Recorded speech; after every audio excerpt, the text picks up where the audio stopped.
What's up, guys? Oops. Sorry. There's always so many things you got to remember when you're doing this stuff. What's up, folks? Diddy got a split verdict. He gets no bail. They will not release him, so I don't know what's going on there. But let's take a look at what some people are saying about it. Let's see. In Sean Diddy Combs. Oh, this makes me physically ill. Aubrey O'Day, 50 Cent, and more react to the verdict in Sean Diddy Combs' sex trafficking. I'm very curious as to what 50 Cent said. Oh my God. Oh, 50 Cent hates this dude so much. Case. The rap mogul was found guilty on 2 out of 5 counts, according to NBC News reporters present when the New York jury announced its determination July 2nd. Combs, who pleaded not guilty to all charges, was convicted of prostitution-related offenses, but acquitted of the sex trafficking and racketeering charges in his case. After his verdict was announced, stars who have been connected to Combs over the years spoke out on social media, with fellow rapper 50 Cent posting a photo of himself smiling and mocking Combs' good fortune. He wrote alongside the pic, Diddy... 50 Cent's really said... Did he really do that? Diddy beat the feds. That boy, a bad man, beat the Rico. Wow. 50, you've been... feds. That boy... 50, you've been shitting on Diddy for the past 3 years. You've been literally shitting on P. Diddy for 3 years straight. You've gone on a fucking radio or internet podcast tour where you've bad-mouthed and slammed Diddy. Now he's found innocent of multiple severe charges, and you're like, that's the man. That's not on brand for 50, man. I can't believe that. That's fucking shocking. A bad man beat the Rico before comparing him to late mobster John Gotti. Aubrey O'Day, Combs' former protege and member of Danity Kane, also shared her candid reaction to his fate. Diddy was no John Gotti. She said while filming CNN's live coverage of the verdict on her Instagram stories, Oh my God. The jury did not guilty on Cassie, not guilty on Rico. No way that Jane is going to be guilty. Oh, this makes me physically ill. Cassie probably feels so horrible. Well, you could feel physically ill. You could feel however you want. But at the end of the day, and this is the whole thing about America, is that we have due process of the law and we have trials and a prosecution has to prove their case.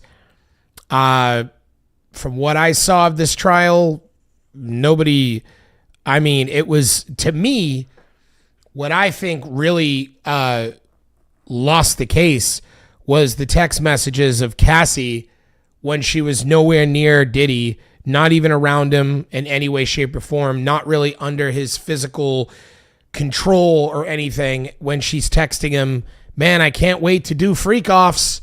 Man, I can't wait for the next freak off. Can we do one this weekend? Or whatever it was she was texting. Like, that to me, I think tainted the jury big time, because I think the jury at that point was like, really? What are we supposed to do? I mean, if she wanted to be there, then she wanted to be there. It's kind of, it's not sex trafficking at that point. And I think that, he's done quite a bit. The prosecution has brought in quite a bit of people who claim that he has done all these things. And there was a lot of people making a lot of allegations, but there just didn't seem to be enough evidence to really prove any of them involved in that. It could still be that the jury finds, Ronnie, yes, a person I'm gonna vomit. was moved across. Ahead of the verdict, Aubrey spoke to E! News about what justice would look like for her in relation to the case. Justice for me in this setting, I would like to see all of the crimes that I know are true, for him to serve time for all of those, personally. Professionally, I would like the prosecution to have done such an incredible job that nobody had any questions right now, and a lot of people have questions. At this point, if I'm going to blend those two worlds together, I would like to see a world in which they really connected the dots. I'd like to see them really bring home the charges that they indicted him for, because it's a dangerous game to play at a federal level against a billionaire mogul. There's cause for concern when you watch the trial, the very first part of it all play out. I mean, I'm not exactly sure that, like, I mean, look, I mean, I know people get weird about the fact that Diddy had so much money and that could offset things, but it's like Harvey Weinstein had so much money too, and it didn't stop him from going to prison. So it's called evidence. The prosecution needs to produce evidence, and it appears as though there really wasn't any. So still questions for people. I don't have any questions, but the prosecution needs to have done a good enough job to make sure that the jury doesn't. Also speaking out was an attorney for Cassie Ventura, who dated Combs on and off from 2007 until 2018, and testified during the trial about the alleged abuse she was subject to during their relationship. Her lawyer said in a statement to E! News, this entire criminal process started when our client, Cassie Ventura, had the courage to file her civil complaint in November 2023. Although the jury did not find Combs guilty of sex trafficking Cassie beyond a reasonable doubt, she paved the way for a jury to find him guilty of transportation to engage in prostitution. Her attorney added, "We must repeat with no reservation that we believe and support our client, who showed exemplary courage throughout this trial."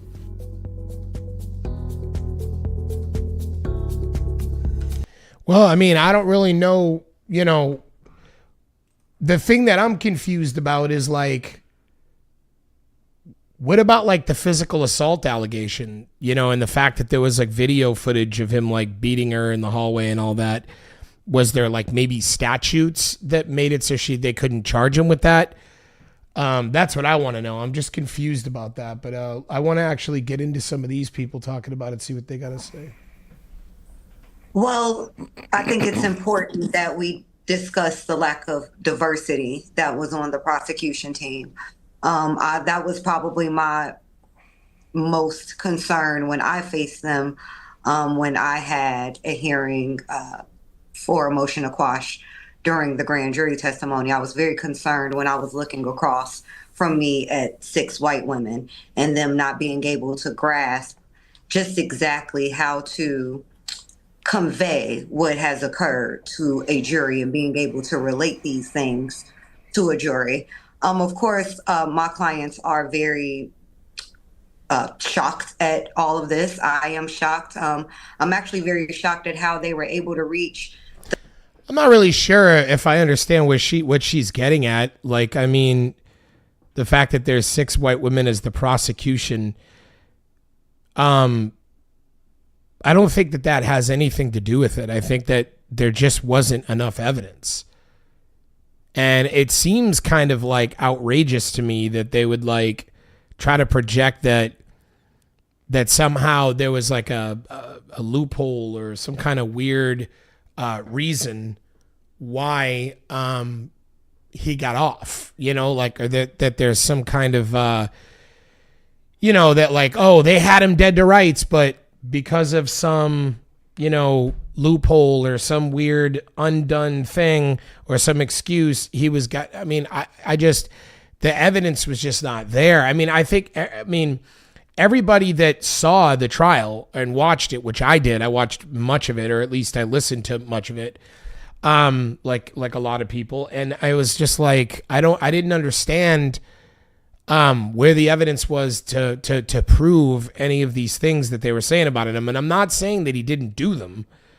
I'm saying that in the court of law, you have to prove it. And I just didn't see them prove it. The transportation aspect, but not the other 2 charges, because one kind of flows with the other. Well, they don't though, really, do they? Because the transportation is that you're transporting people illegally across state lines for the purpose of prostitution. But that doesn't mean there's any coercion. And in fact, they have rejected all the charges which would then lead on to a coercive situation. No sex trafficking. You can't cut me off and let me not finish my statement. Sure. So okay.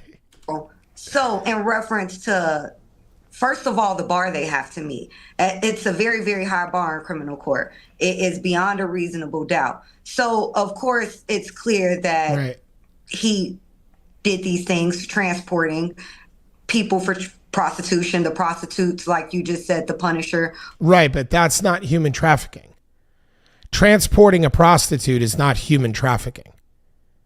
It's transporting a prostitute. So if he contacted people in another state and said, hey, I need some girls or some guys, which apparently he was into, and whatever, he was into these weird things. But if he was sending off to, which, being with guys, by the way, I want to stress is not weird. He was into doing like weird freak offs with multiple people at the same time. And he was trying to, I don't know, fly them out to destinations. I don't see how it's a crime to do that. It's not anywhere near as severe. I'm actually shocked that they're saying that he can get 3 to 5 years at this point. Because, I guess if the charges add up. But that's not human trafficking. Human trafficking is like you're literally, threatening the life and well-being of an individual and through forcing them to commit acts of prostitution. And there was like just no evidence that he was doing that in any of these scenarios.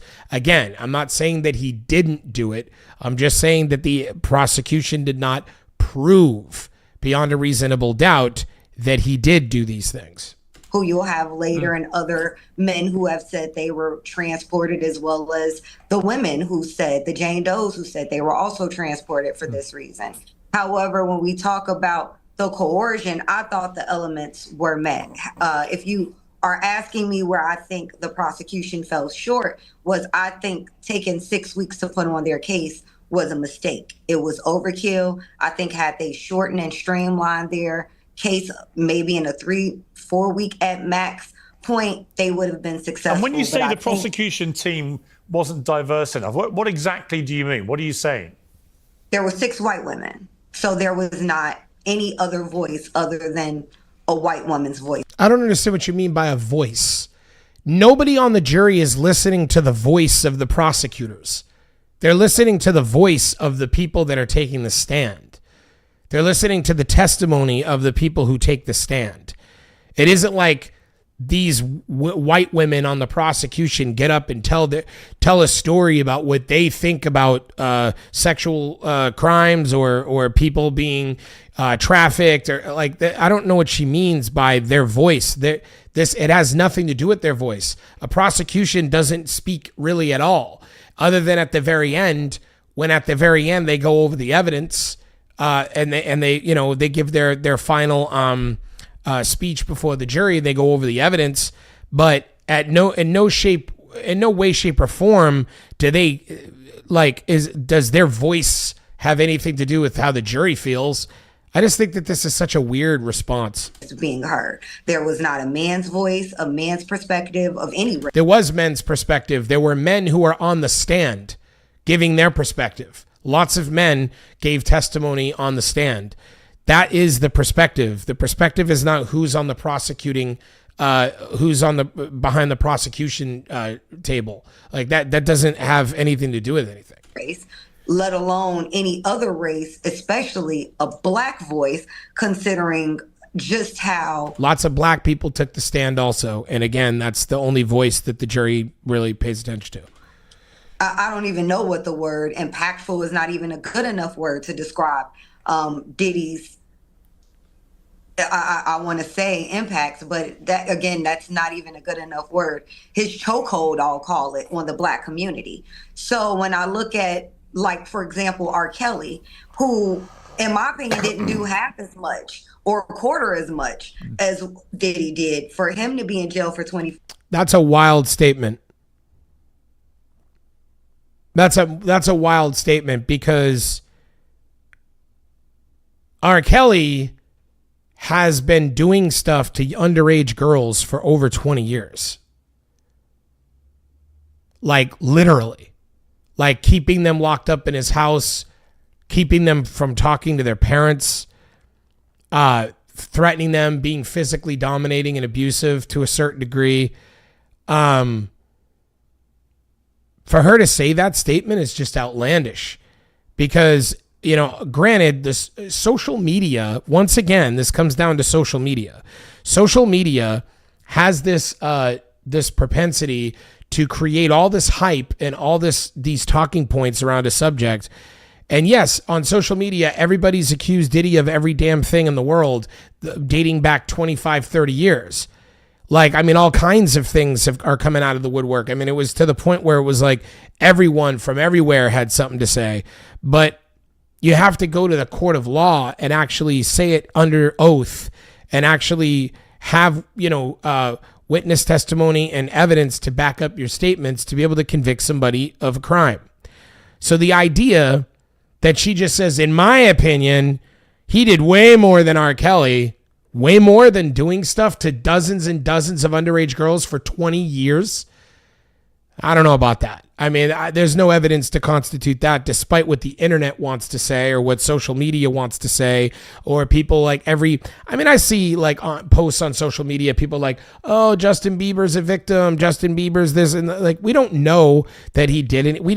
All this stuff is just the internet. But what happens is people hear all this stuff on the internet, they see all this crap on the internet, and they start to put it in the back of their heads as it being part of the reality. Justin Bieber has never made any accusations toward Puff Daddy at all, has never gone to any court and made any sort of statements to try to have him arrested none of that has ever been said. It's just the internet. So this idea that he did all this stuff, well, he just had a trial and there wasn't any evidence to point to him doing any of the things that you just tried to accuse him of, or at least what you could accuse him of, or what was not past statute. I know that Diddy's not an innocent man. I mean, we all, I think, know that Diddy has done some grimy shit in his life. We all know that. Like, there's no doubt about it. And I'm sure some of the stuff he did years ago, he probably got away with, because now it's past the years of statute and you can't arrest him or charge him for those crimes. The sexual assault cases, the SA cases, those they've waived, at least I know in California. I'm not sure in New York. I think in New York too, but I'm not sure. But I know in a lot of the states where you know, he's being accused of doing these things, they've waived the statutes on sexual assault. So there's no reason at all why he couldn't have been arrested for committing a sexual assault even 20 years ago. Yet he wasn't. However, we don't know, because when this is over, there may be more people that come forward with more allegations, and there may be more charges, and he may get arrested again and again and again and again. We don't know to the extent of what this is going to be. I do know that the attorney who was rounding up a bunch of people that were making accusations against Diddy, has now been basically has been caught, essentially telling people, just give us a check and we won't mention your name. Just give us a check and we won't say your name. And of course, people, because whether they're innocent or guilty, don't want their name in that mix, because, I mean, on social media, that's all you need. It's career suicide. So I think that these people were just paying. It was kind of a grift. It kind of turned into a grift. It really did. It really, I feel like, turned into a grift. Now, again, I'm not saying that Diddy never did anything. I'm 100% not saying that. I think we all kind of can, at this point, surmise that he's probably done some terrible things.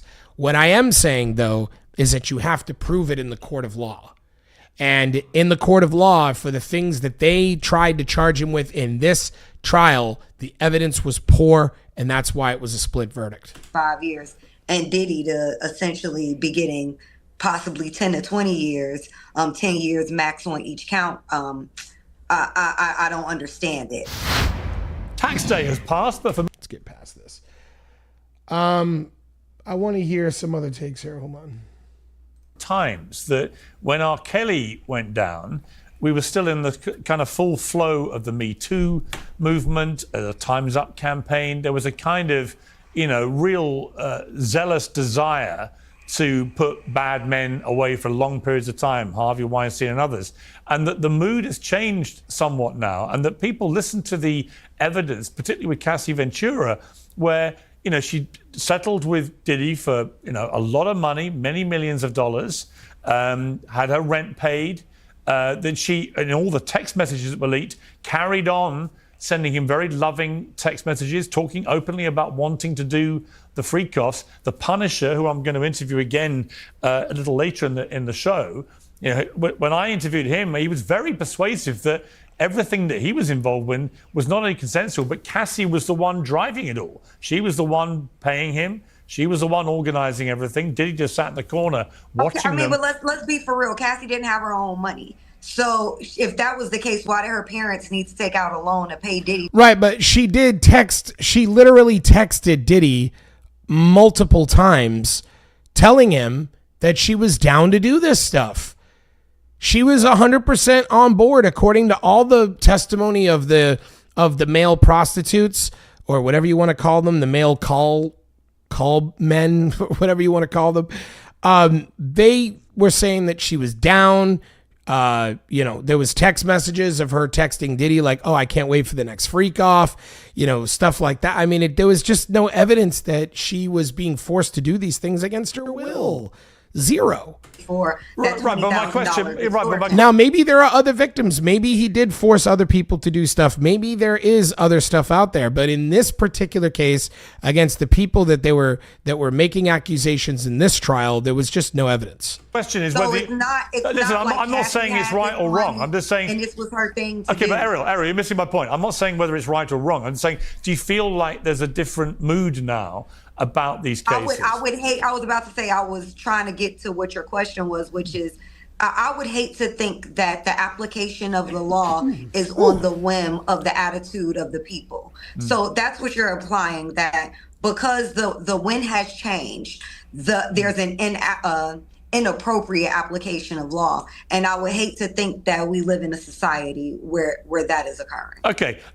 Bruce Rivers, I mean, you were very confident that he was going to go down to prison for the rest of his natural life. That is clearly not going to happen. So how do you feel about this verdict? Well, I think the case was overcharged to begin with. And what the defense did in this case, they really focused on the free will of Cassie Ventura.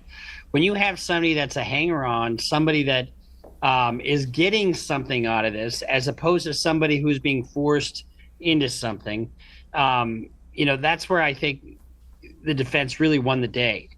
And, I was going basically on the sensationalistic nature of the conduct, because it really is bad. But when you really apply, I just tried one of these RICO cases here in Minneapolis on a gang case about a month and a half ago. And it's really easy to prove. But the thing about it is here, the court can use some of this this acquitted conduct in sentencing. And so it's the final chapter hasn't been written. He may still get a substantial prison sentence, you think? He could. He could. The average person wouldn't, but the average person doesn't have all this other conduct.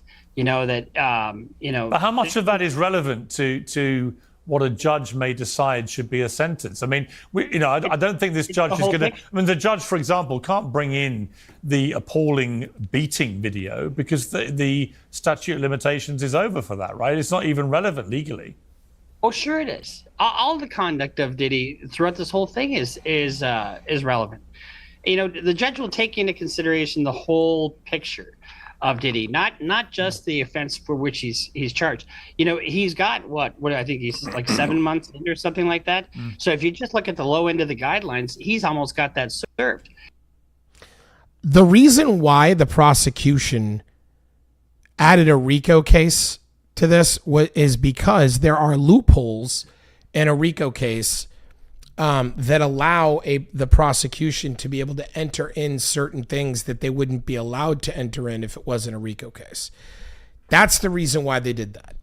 However, there really is no RICO. There's no other individual. It is not like he was, or at least nobody, they were unable to prove that he's working like a mobster with other individuals that are working with him in like this large group like Bad Boy. That Bad Boy Entertainment is like this large organization of people that are all working together to like try to like commit crimes or to, racketeer or hustle money from people or hurt people, harm people, break legs, whatever. They were unable to show that in any way, shape, or facet. It was just one individual. There was zero evidence to constitute that this was a RICO. It didn't even look like they were even trying to win the RICO. It looks to me, and I feel like to me, they only added the RICO because it allowed them to enter in certain forms of evidence that they otherwise would not have been allowed to enter in to help their case if they didn't have the RICO loophole, basically. And so a judge may say, this is not what the message I want to send to the public, and the judge very may well, he could sentence them consecutively. I doubt that he's going to, but hasn't the jury, look, I mean, isn't the bottom line here that the jury seems to have concluded, and we may hear from some jurors, but, I've just seen a statement from Cassie Ventura's lawyer, Doug Wigdor. He says, we're just pleased that he still faces substantial jail time, or that remains to be seen. By coming forward with her experience, Cassie has left an indelible mark on both the entertainment industry and the fight for justice. She displayed unquestionable strength and brought attention to the realities of powerful men in our orbit and the misconduct that's persisted for decades without repercussion. I'm not sure she has established that in terms of the eyes of the jury. Not to mention that, there really needs to be, to some degree, there really needs to be some accountability. When certain individuals get near powerful men, certain women get near powerful men, and they want favor with those powerful men to be able to get something from those powerful men, whether it be money, whether it be power by proxy, whether it be, being able to have access in the industry or network, or whether it be fame and success. If there's some kind of reason why the woman is around that powerful man with the intention to try to gain something from him and willfully participates in all kinds of things, you can't then later on be like, oh, I feel like he used his power and in the ways that he could help me. It's like, did he use his power to get what he wanted from you, or did you use your power too, which we know what your power is in that situation, to get what you want from him also? And we have to realize that there's no theft in a fair exchange. There just is no theft in a fair exchange. If two people are both gaining something, then there is no theft in it. Now, I understand for her suing him with the civil violation and all that stuff, and then, trying to get money and all that. And he was fine with that. He paid it and whatever. But the idea that this turned into criminal and the FBI was all over him and raiding his house and all this stuff, they went in there and they grabbed all kinds of video footage. Let's keep in mind that the FBI grabbed, or Homeland, whoever it was that was up in his house, they grabbed tons of footage from that house. And they weren't able to convict him of other than soliciting prostitution and I mean, really think about that for a minute. They had all the footage. They went in there and confiscated every video that he ever had stored in his servers. And yet they were unable to convict him of anything. I mean, this is kind of glaring. If it shows anything, it shows how social media really has a propensity to blow shit out of proportion. I share the general view that video of Diddy beating her up in the hotel corridor was disgusting. He's clearly an appalling... I agree. I mean, we all know that the way that he beat that woman is repulsive. But what I want to know is why wasn't... I wonder if there was a statute issue. Why wasn't he charged for anything regarding that? That's what I would like to know. Woman beater. However, that's not what he was charged with. And in terms of the charges, right, it just seems to me they didn't establish that any of this was non-consensual. There's some truth to that, but they could have decided the RICO on the fact that there wasn't an enterprise. I mean, they could have we don't know why they acquitted on the RICO. On the sex trafficking, it has to be forced, fraud, or coercion, but they could have acquitted on something else.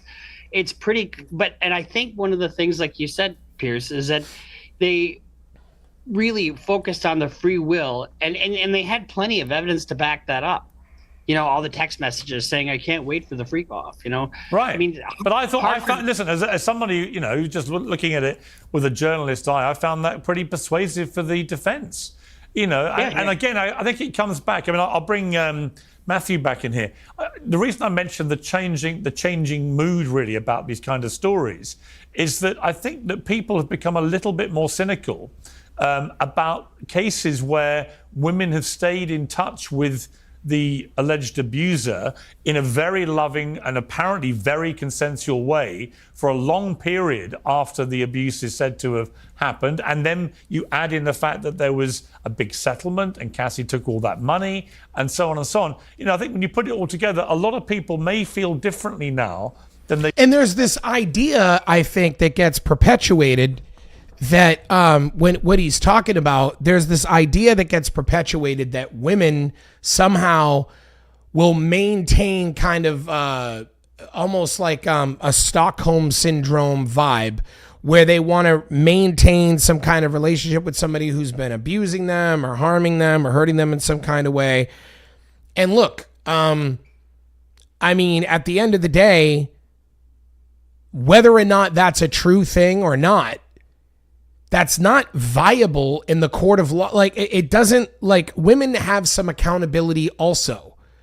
You have some accountability also. If you're with somebody who's beating you and hurting you or forcing you to do bad things, then you owe it to yourself to get out of that situation. You owe it to yourself to no longer communicate with that person. And now granted, her thing is, well, there was this looming threat, like I wasn't allowed to leave and that he would hurt people that I went with. But they tried to prove that too, and there was no evidence of that either. So, like, it just doesn't seem that in this situation, great.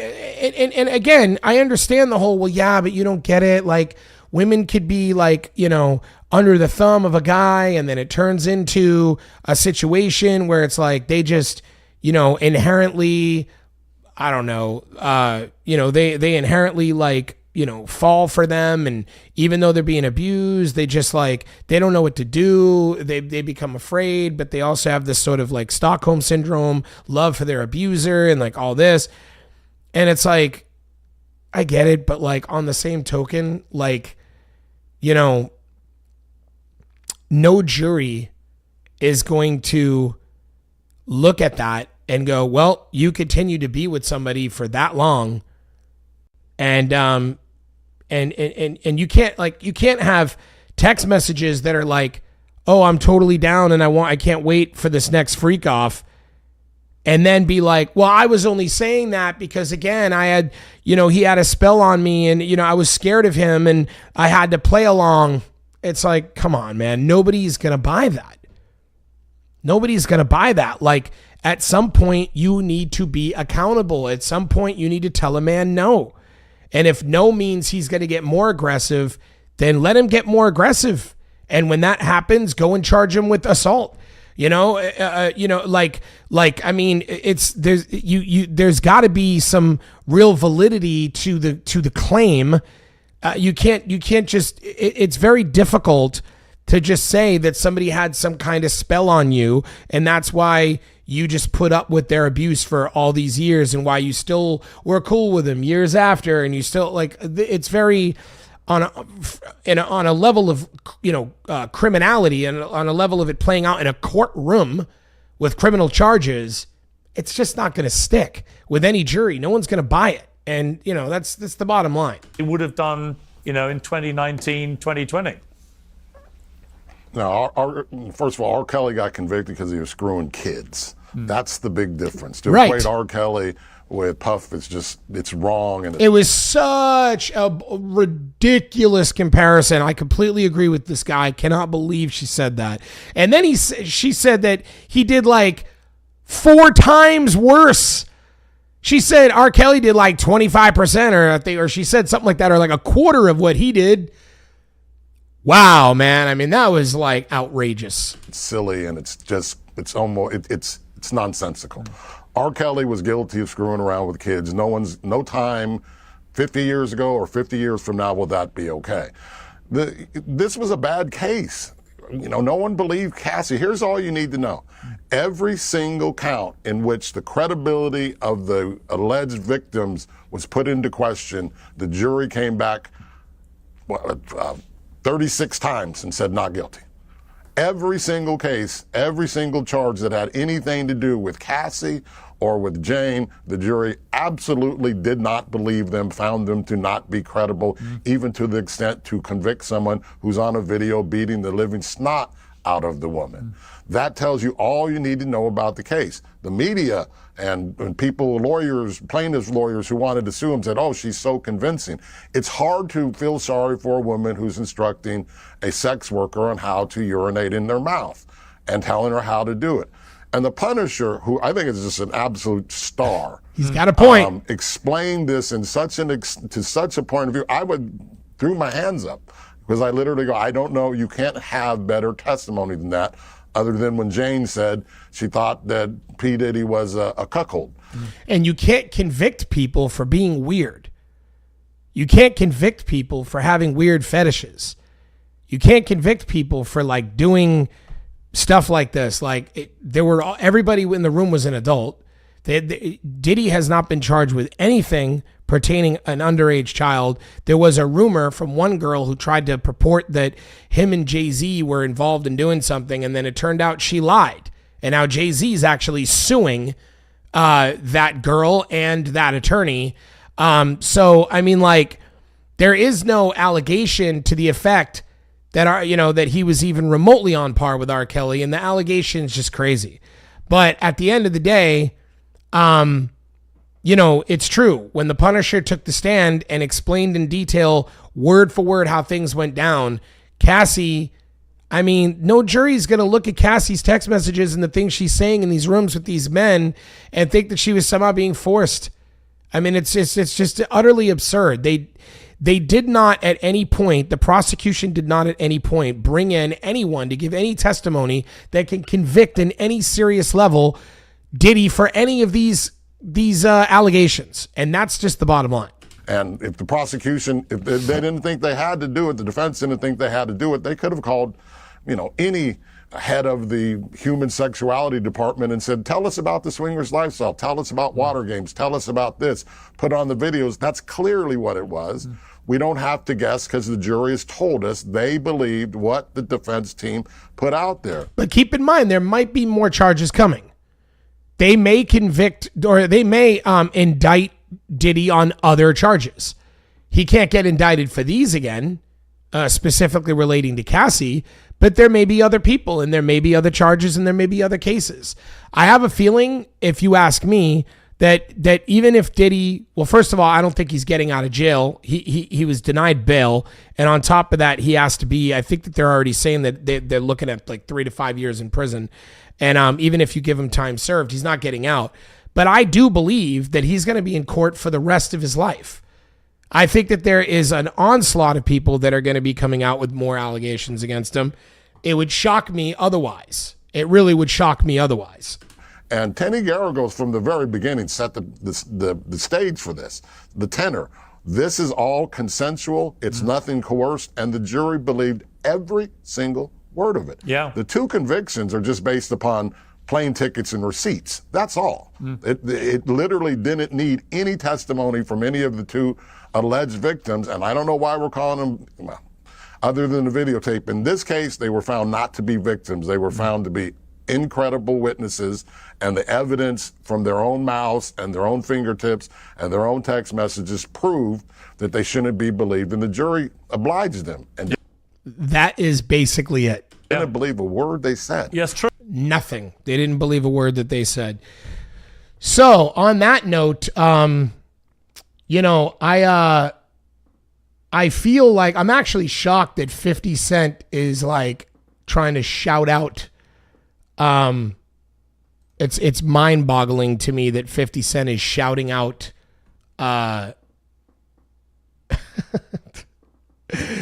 It's absolutely baffling me that 50 Cent is shouting out P. Diddy. I can't believe it. It's so crazy to me. But anyways, yeah, man. So Diddy's off. He was denied bail.